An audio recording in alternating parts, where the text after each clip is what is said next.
Senate District 33, and I am honored that you've all chosen to join us this afternoon for our very special guest who I'm just about to introduce. But I do want to recognize, first of all, Brett Nellis, our Great Lynn County Democratic Chair. Thank you, Brett, for being here. But I just, without going and recognizing people individually, I want to thank all the people who are here from all the different groups that are doing advocacy around climate change. So we've got people from Iowa 350, we have people from the Sunrise Movement, we've got people from the Sierra Club, we've got people from Citizens Climate Lobby, and just thank all of you who are citizens who are here today to join us. And I'm just going to double check, can you still hear in the back there okay? Kate, okay, very good, all right. Well, our special guest, let me start it off this way. Last night I'm reading my Sierra Club magazine, and they talked about our special guest because of some developments in Montana and some legislation he vetoed to make sure that they could continue to develop, do some ecological restoration in eastern Montana. So appreciate that.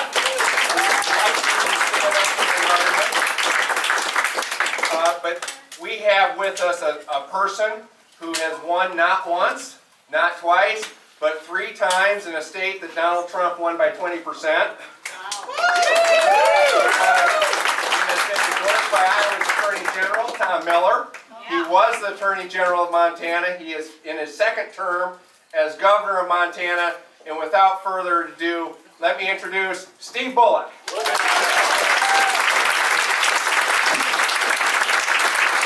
Thanks, Senator, and thank you for wearing that U of M Grizzlies sweatshirt. I don't always see that at home, too, because I know that you have all these people that come and make attenuated connections to Iowa, so I won't tell you about my great-great-grandparents settling in Henry County in 1850 or my mother being born in Ottumwa, because that's not why we're here, right?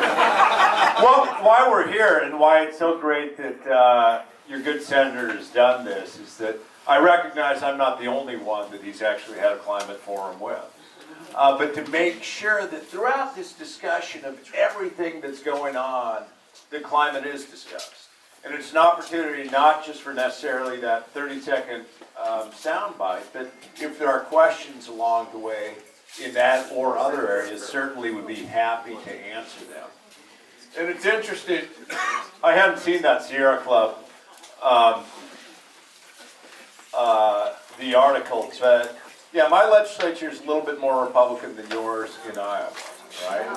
And in many ways, and it's the best it's ever been. When I first came in, it was about 2/3 Republican. Now it's only 60%. But you never want to be known just for all the bad stuff that you stop. But I do have more vetoes than any governor in the history of Montana. You also want to be able to be known about the good things that you've been able to do, be it healthcare, kicking dark money out of our elections, record investments in education, moving a state forward. And that's what's been most pleasing for me by and large, not just all the bad things we've stopped. But we're here to talk mostly about climate. And look, in the West, our fire seasons are now 78 days longer than they were 40 years ago.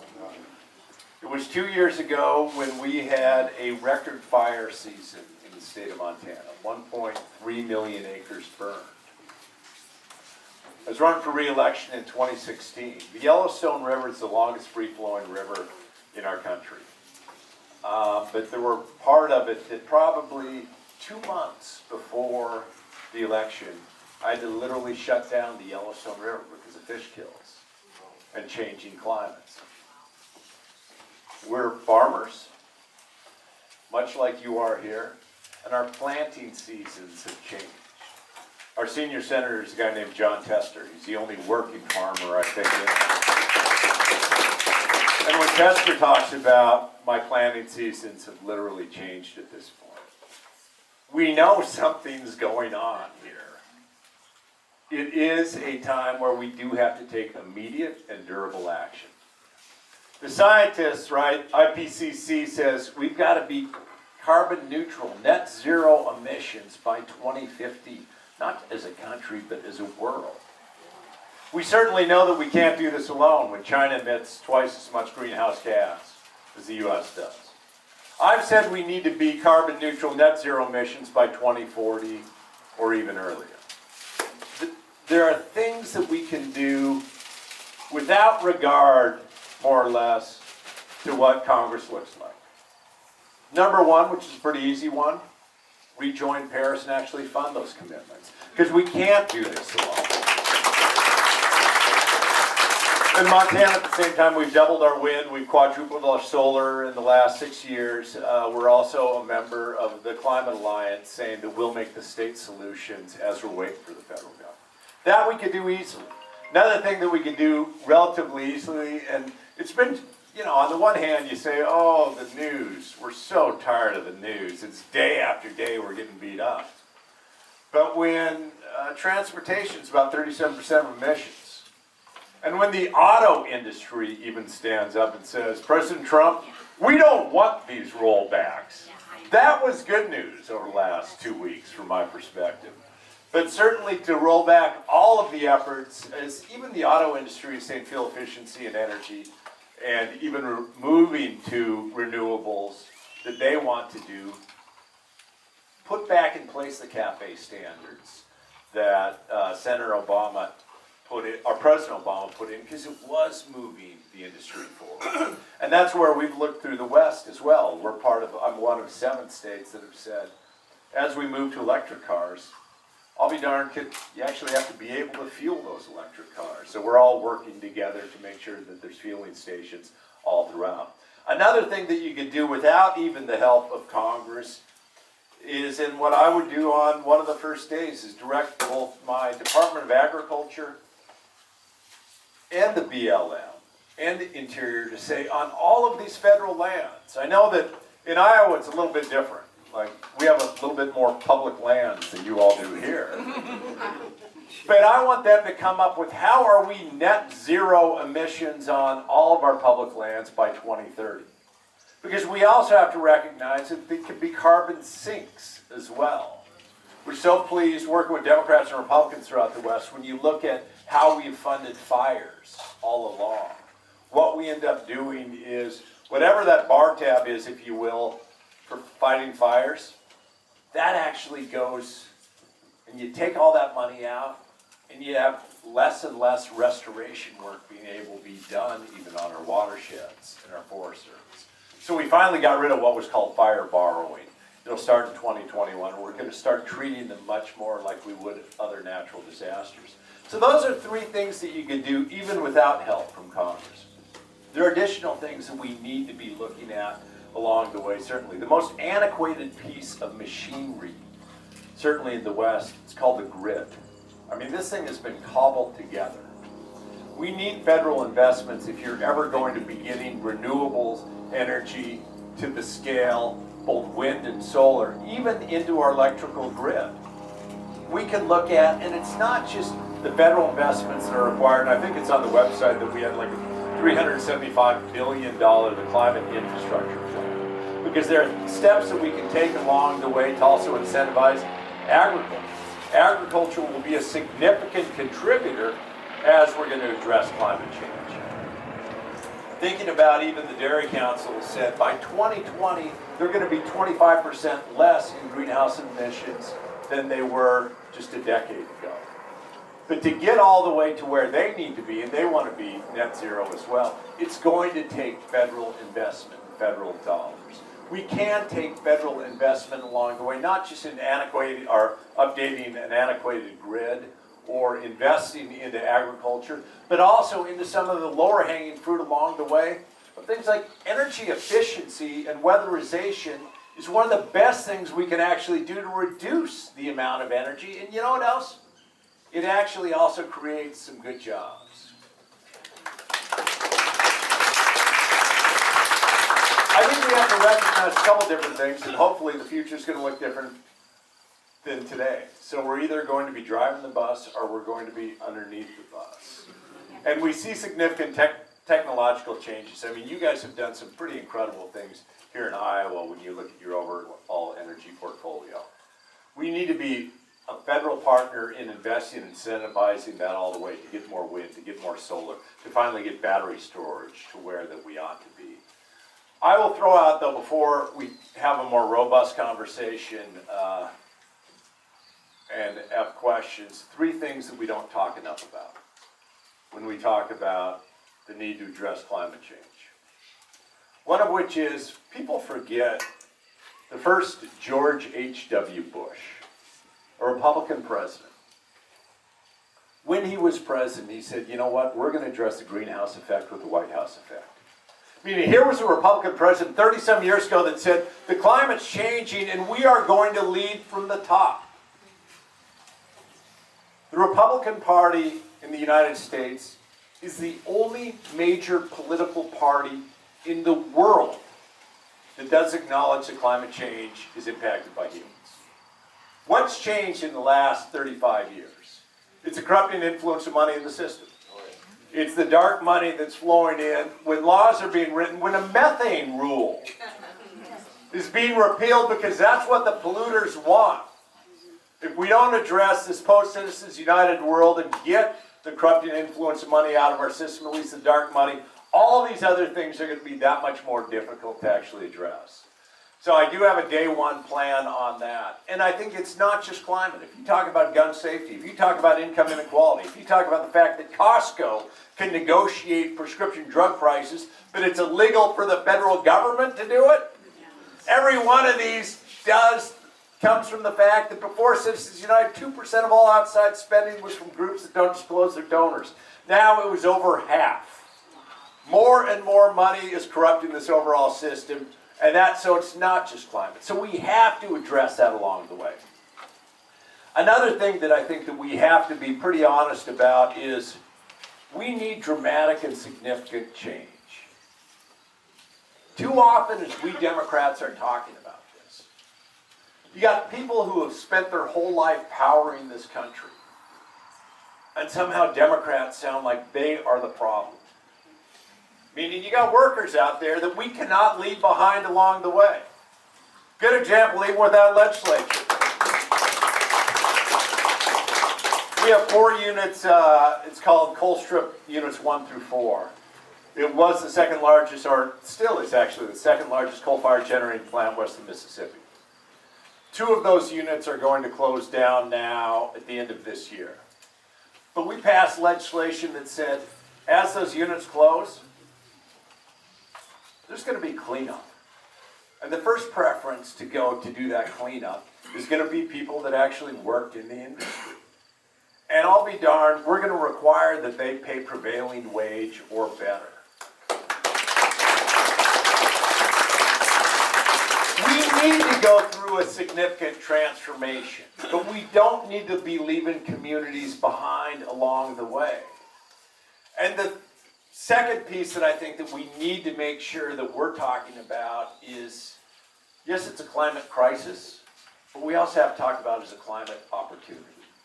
And I say that because if you can't make it until the end of the month, you're not worrying about the end of the world. When 44% of Americans wouldn't have $400 in their pocket in case their car broke down or a medical emergency. When you're to the point where 60% of Americans in the last 40 years haven't even had any pay increase in real terms. It's that much harder for them if they're not saying, like, I don't have a fair shot to care about what we're handing off the next generation. So it is a climate crisis, but I've tried to say, let's make this a climate opportunity. And it's a climate opportunity in as much as good jobs can be there. We can actually transform in a way that builds our economy and actually builds opportunity for people and doesn't leave people behind. We can do it in a way where with union membership's half of what it was in the 1980s and independent contractors are twice as much. That as we're looking at these larger scale programs and larger scale projects, we can look at everything from project labor agreements to trying to get organized labor along the way. I don't think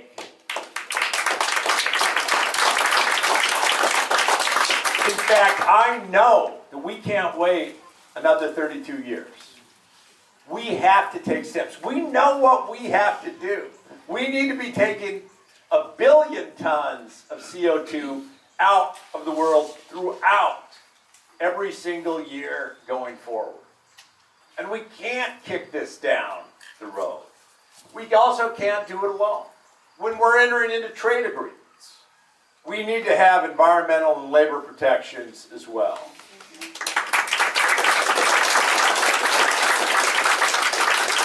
The whole reason why, hopefully, both as parents or as elected officials, is you always want to leave for whoever follows you something better than what you had. Right? That's kind of the gift of the American dream, is that that next generation will do better than you. But the gift or the obligation of Senator Hogg or any of us is to say, we got a lot of problems we can try to fix, but whatever we do, by the time we're out of it, we better be leaving it set up for the next generation better. Climate is one where I have young kids. I can't just say that the status quo is enough, because the science says the status quo is no longer enough. And we can't wait another 3 decades. So again, I appreciate your commitment, your dedication. Senator, I so appreciate you having all of these and bringing folks together to talk about it. And I'd be willing to answer almost any question. Ladies and gentlemen, Steve Bullock, Governor of Montana.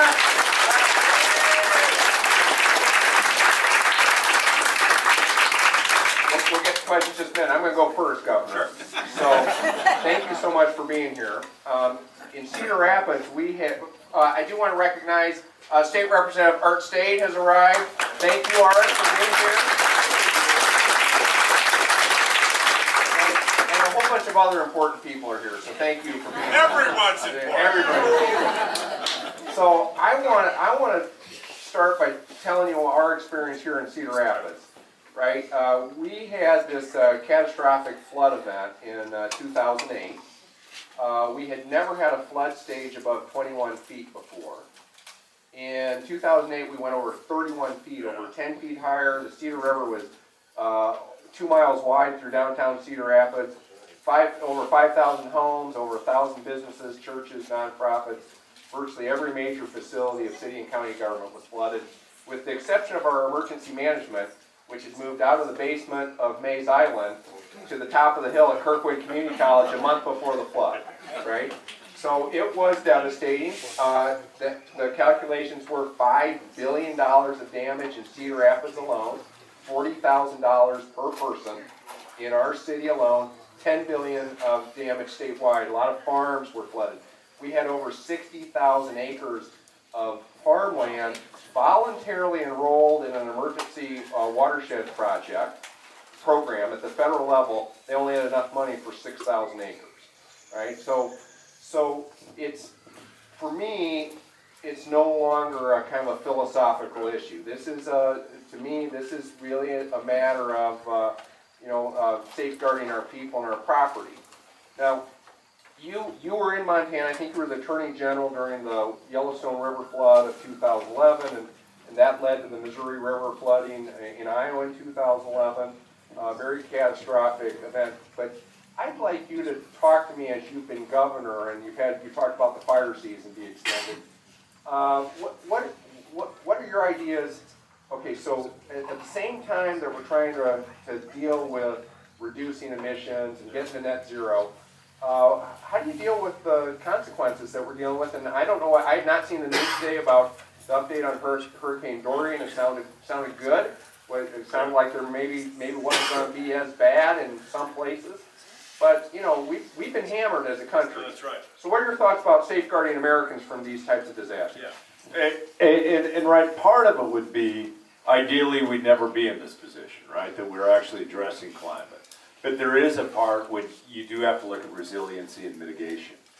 And that's where I've also taken all of my state agencies and said, how do you make your communities more resilient? What do you do as water supplies are changing? And how do you plan for that at each and every step of the way?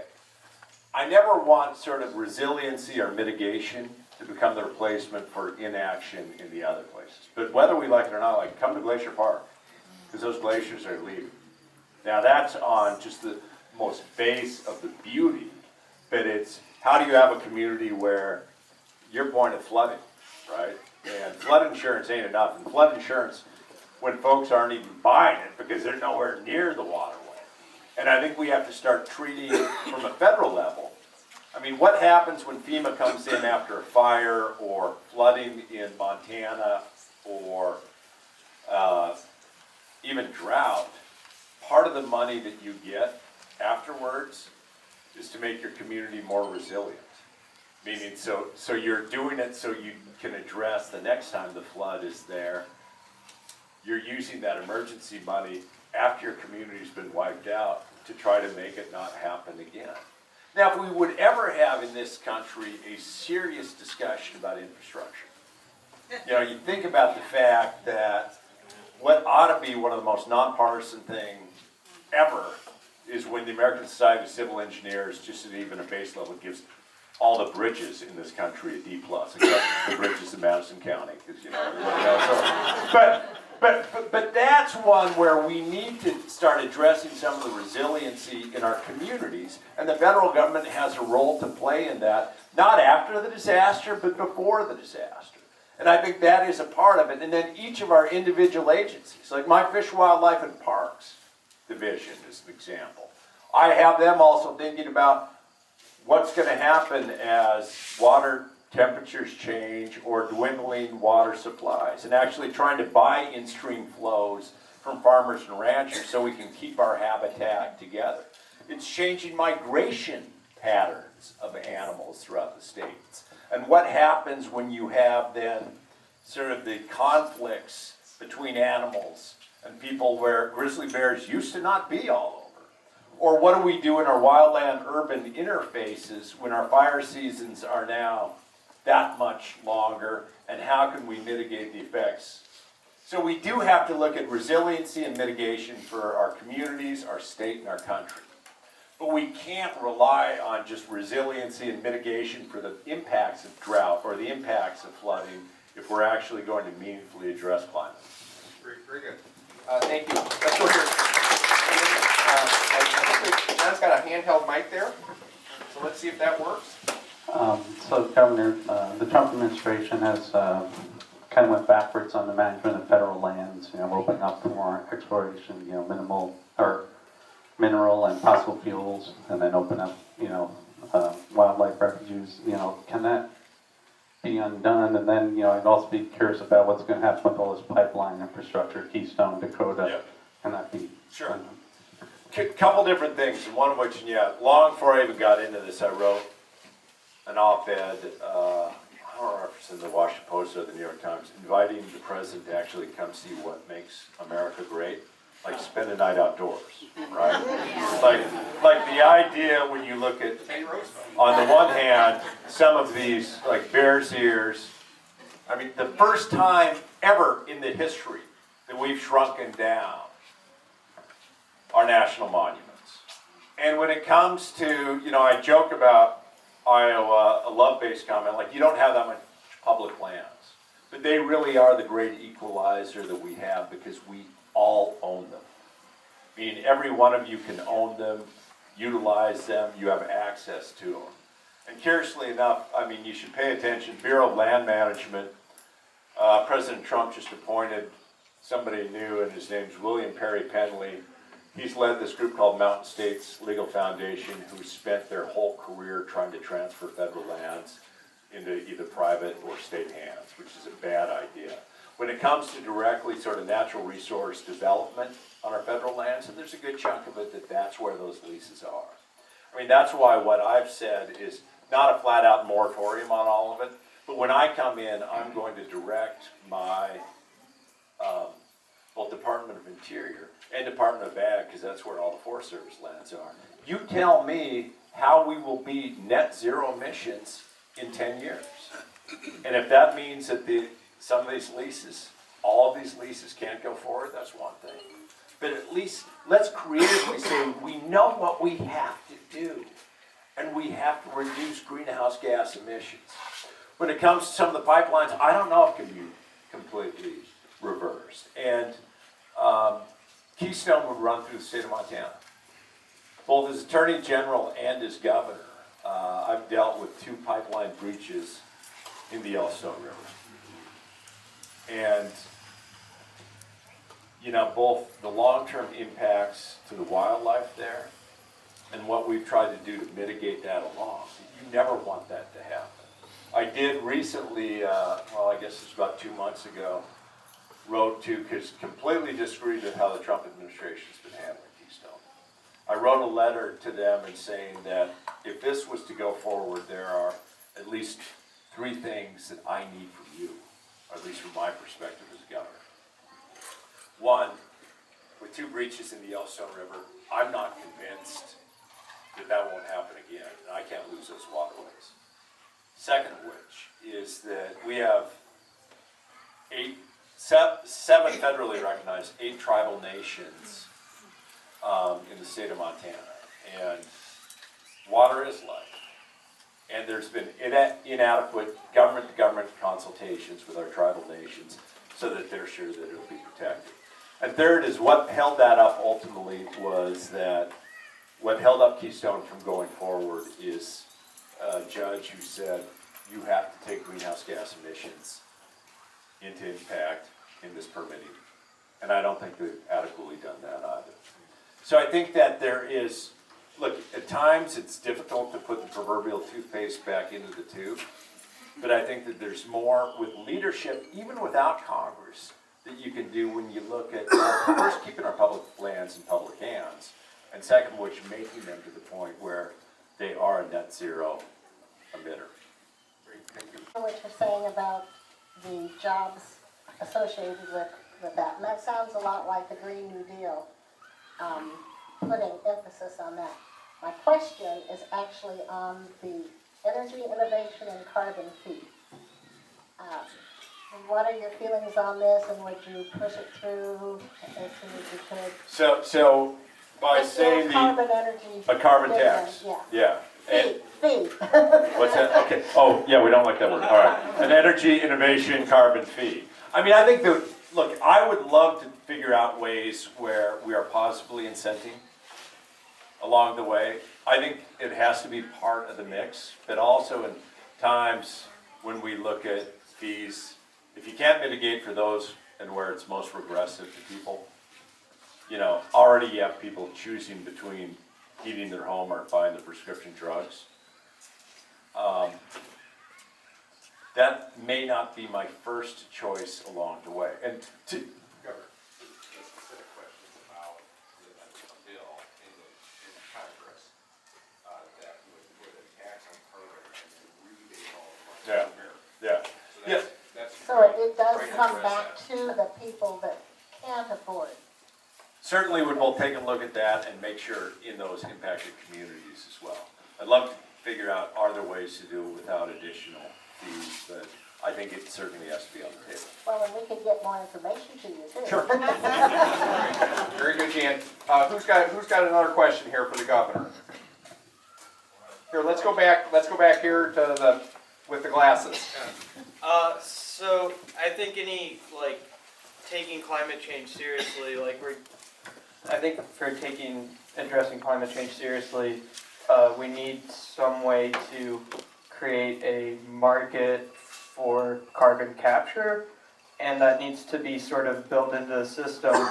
The only way that I sort of know how is like a cap and trade kind of system that's very heavily opposed by Republicans. Do you have any sort of plans for how to bring that into the market? Yeah, well, and I do think we have to incentivize. And I should also say too that in addition to, like, I've been the co-chair of the Governor's Wind and Solar Commission, which has probably, 35 of our governors engaged.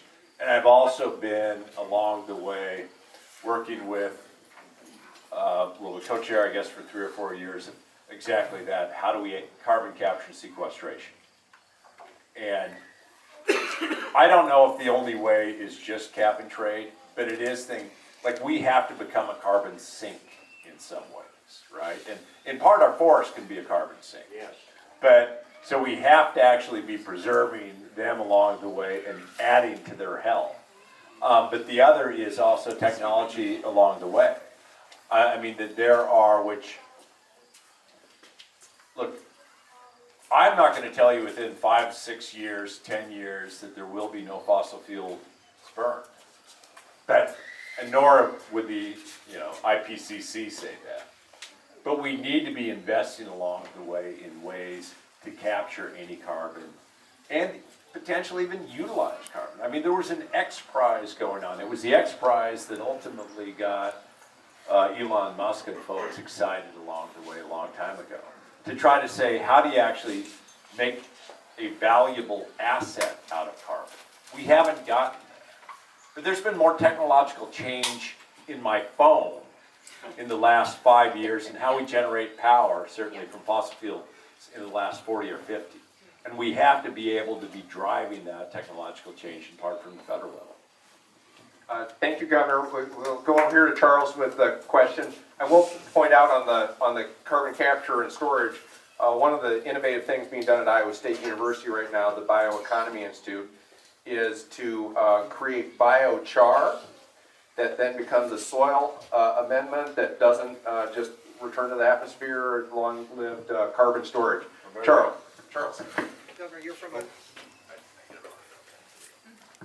Governor, you're from a cattle state, and cattle are one of the biggest sources of methane. How can you move us away from a meat-based diet to a vegetable-based diet? Especially when you can go half a mile here to Burger King, and they're pushing the Impossible Whopper. So they've gotten the message, Yeah, but our yeah. politicians haven't. Yeah, and not just from a cattle state, I don't know if I've got that message, to be honest. I like my steak, and not just because we have the best steak in America. But I do think this is part of where we have to look at where innovation can occur. And here's an example. UC Davis has been doing some work on putting seaweed into cattle feed. And it's still in a study form that could reduce methane by 80%. So that there are, and I hope, since you said wow, that I was right on that number. Pretty sure it was. But it's not to the point, right, that it's market-based yet. So I do think, look, all of it has to be part of it. Like, I wouldn't be, and it was so fun, well, it's interesting, this was long before I got into this. I was out, because I made a number of trips before I announced, and I was helping out, and I think it was when Eric Gittens was doing a kickoff. And we're in this place, and he goes, and it was a good mixed crowd, and it's like, are you one of those Democrats who are going to make me stop eating all beef?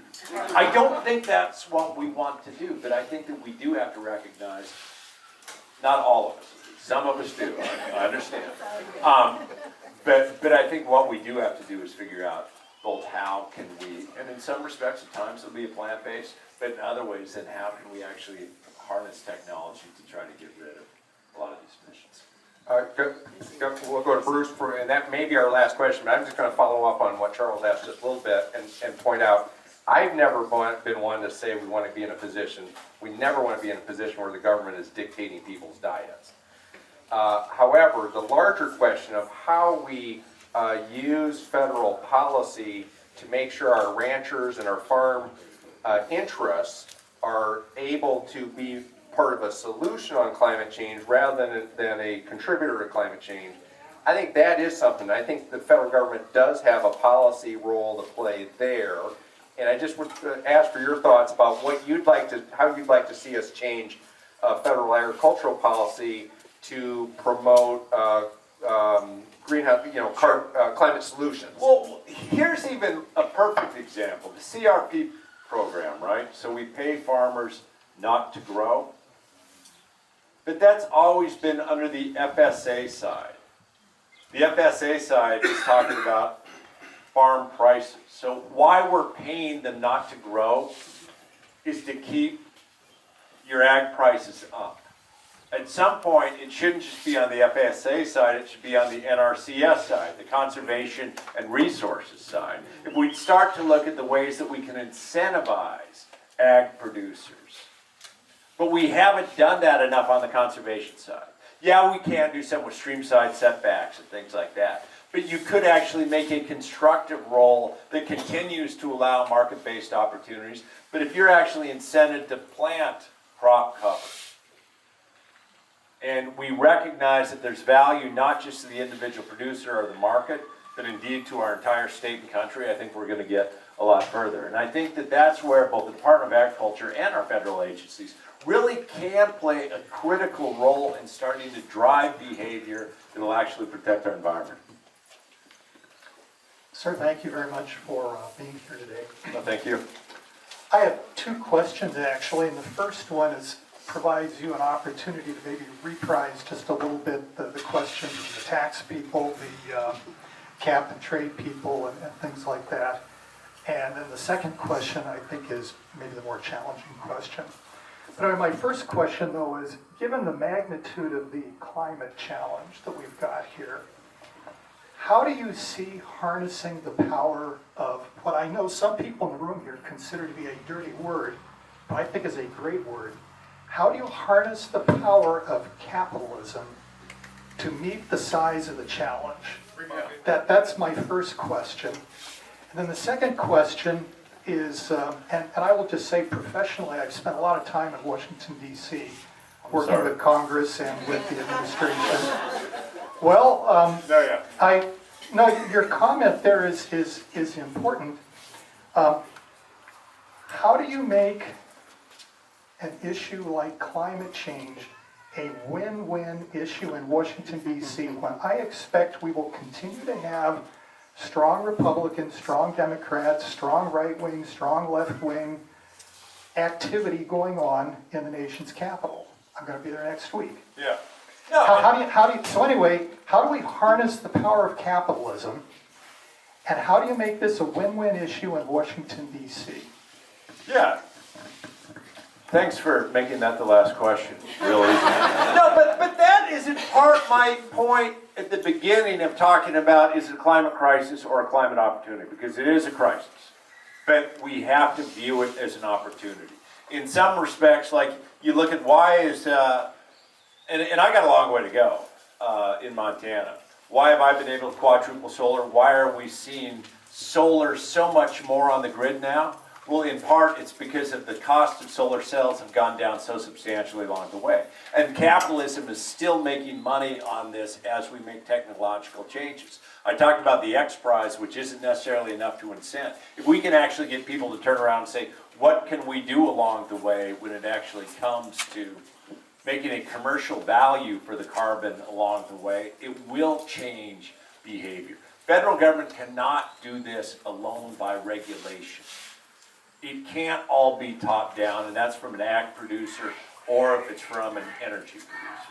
But what we can do is try to figure out the ways where federal government can be a constructive partner. Now, it doesn't help right now where literally anybody that does science is being reassigned or fired. Right. But the market has to be part of this, at least the innovation market. Also my point of how is it that we have technological changes in our phones in the last 4 or 5 years where we have nothing when it comes, by and large, how we generate power from fossil fuels in the last 40 or 50.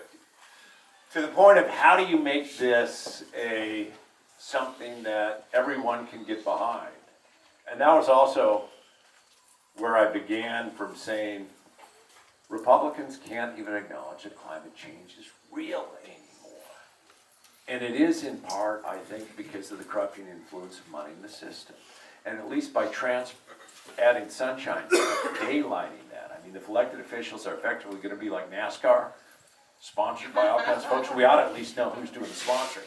But we do need to find the ways with the proper mix of incentives and opportunities to look at this as what can be a climate, not just crisis, but a climate opportunity for creating good jobs, doing partnership with organized labor to help move us along so folks can actually make a decent living along the way.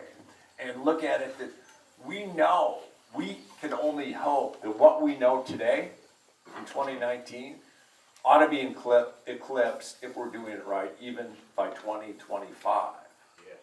From a technology standpoint, from an innovation standpoint. And the government's not going to be able to do this alone by any means. So thank you for the question, too. All right. Well, we got 2 minutes for Governor Bullock to visit with you one more round of applause for Montana Governor Bullock. I got 2 presents for you. First of all, here's your Sierra Club magazine that talks about you, so you want to see that. And second, the best book ever written on the subject. American Climate Century. It's short, accessible, patriotic, and practical. Thank you so much, Governor.